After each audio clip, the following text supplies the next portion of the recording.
আসসালামু আলাইকুম এভরিওয়ান, কেমন আছেন সবাই? আশা করি সকলেই ভালো আছেন। আমিও ভালো আছি। আজকে চলে যাচ্ছি আমার ফেসবুক পেমেন্টের টাকাটা তোলার জন্য। প্রতি মাসের এই নির্দিষ্ট টাইমটাতেই আমি যাই এটিএম বুথে টাকাটা তোলার জন্য। আর এখন থেকে যেহেতু আমার ভাগ্নে আমার কাছেই থাকবে, তো আমার সাথী যে ও হবে এটা তো স্বাভাবিক, তাই না? আর আজকে শুধুমাত্র এটিএম বুথ থেকে টাকাই তুলবো না, টাকা দিয়ে কিছু জিনিসপত্র বাড়িতে কিনে নিয়ে আসতে হবে, যেগুলো প্রয়োজন টুকটাক বাজার থেকে আমারই কেনা লাগে, মার্কেট থেকে শুরু করে ঈদের কেনাকাটা, বাড়ির ফ্যামিলি মেম্বারের যা যেটা দরকার এগুলো আমারই সবসময় কেনা লাগে। প্রথমে চলে আসলাম এটিএম বুথে, তারপরে এখান থেকে এক এক করে সব প্রসেসিং এর মাধ্যমে টাকাগুলোকে উইথড্র করে নিয়েছিলাম। এই মাসে যেগুলো টাকা পেমেন্ট পেয়েছি সবগুলোই তুলে নিলাম। পুরোটা মাস ভিডিও দেখে আপনারা যারা ভালোবাসার মানুষ আছেন আমার, তারা তো অনেক ভালো ভালো কথা বলেন, সাপোর্ট করেন। আমি যেহেতু অশ্লীল ভিডিও করি না, তারপরে অনেকে নেগেটিভ কমেন্ট করে, কিন্তু এগুলো মোটেই গা লাগানো চলবে না। যারা কন্টেন্ট ক্রিয়েট করতে চান তারা এগুলোতে গা লাগালে কখনোই সাকসেস হতে পারবেন না। মাস শেষে যখন এই টাকাগুলো হাতে পাওয়া যায় তখন কি যে শান্তি লাগে,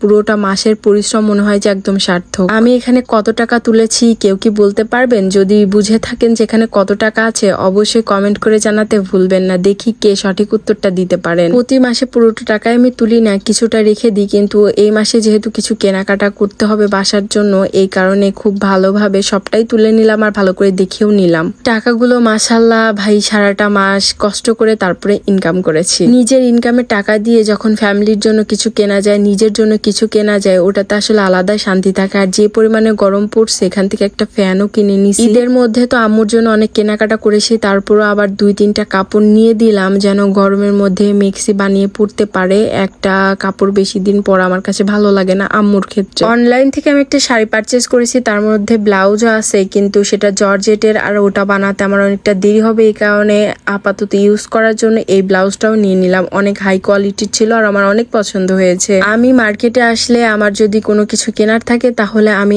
একদম মার্কেট দিয়ে উঠে একদম উপরতলায় চলে যাই, কারণ এই আন্টির কাছ থেকে আমি সবকিছু কিনি, কারণ মহিলাদের জিনিস মহিলাদের সঙ্গে ডিসকাস করে কিনা অনেক ভালো হয়। আম্মু আর আমি সবসময় এই আন্টির দোকান থেকে নিজেদের প্রয়োজনীয় অনেক জিনিস কিনি, আর জামা কাপড় যেগুলো গস কাপড় লাগবে এগুলো বাইরে থেকে কিনি, আর বিভিন্ন কিছু অনলাইনেই তো পারচেস করা হয়। আমার ভাগ্নের জন্য টুকটাক কিছু কেনাকাটা ছিল, সেগুলো কেনাকাটা করে নিলাম। এবারে কেনাকাটা প্রায় শেষের দিকে, শেষ হইতে হইতেও যেন হয় না, এবারে বাড়িতে চলে যেতে হবে। আপনারা ঘরে বসে না থেকে আমার মনে হয় যারা বেকার আছেন তারা অল্প অল্প করে ব্লগিং বা ভিডিও ক্রিয়েটিং এগুলো শুরু করতে পারেন। নিজে যখন ইনকাম করতে পারবেন তখন সকলের কাছেই দাম থাকবে। নিজের টাকায় যখন আপনি ফ্যামিলির জন্য কিছু কিনতে পারবেন, নিজের ছোট ছোট ইচ্ছাগুলোকে পূরণ করতে পারবেন, এর থেকে খুশি আমার মনে হয় না আর কিছুতেই আছে। একদিনে এই জায়গায় আসে নাই, আপনাদের সাপোর্ট আপনাদের ভালোবাসা নিয়ে এই জায়গায় আসছি। দোয়া করবেন যেন আরো অনেক দূর আগাতে পারি, আর আপনারাও বসে না থেকে আপনাদের সবকিছুর পাশাপাশি শুরু করতে পারেন। অন্যের কথা শুনে যারা পিছু হেঁটে যায় বা পিছু টান দেয় এদের মতো বোকা আর কেউ হতে পারে না। তো আজকের মতো এই পর্যন্তই। সবাই ভালো থাকবেন, সুস্থ থাকবেন।